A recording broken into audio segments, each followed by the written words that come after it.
Once upon a time, in a quaint little village, there was a family living in a house that had been passed down the generations. The family consisted of a mother, her daughter, and her husband.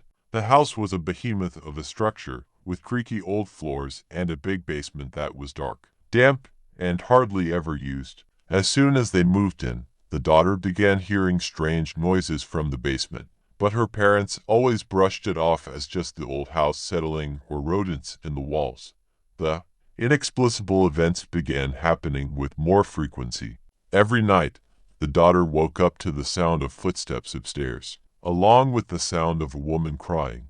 The mother and father, however, were sound asleep in their room, completely oblivious to any noise. From that moment on, the daughter had trouble sleeping, although she tried wiping off the events as a bad dream.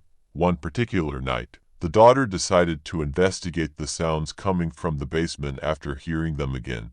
As she cautiously descended the stairs holding onto the wooden railing, she felt a chill creep up her spine as the air grew freezing cold. She hastily brushed it off and proceeded to switch on the light. As she reached the final step, a sudden cold breeze left her breathless, and before she could blink, the stairs lit up in the shadows of a woman who seemed to be hanging by her neck from the ceiling.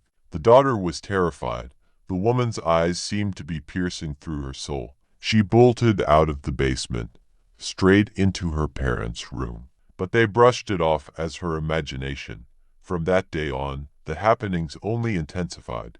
The crying became clearer, the footsteps heavier, and the daughter even saw the woman around the house. She refused to stay alone in the house for too long and slept with her parents every night. It turned out that the previous owner of the house had committed suicide after suffering from postpartum depression.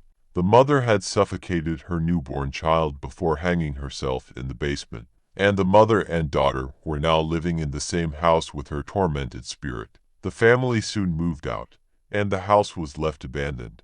To this day, locals still hear the wailing of a woman and strange noises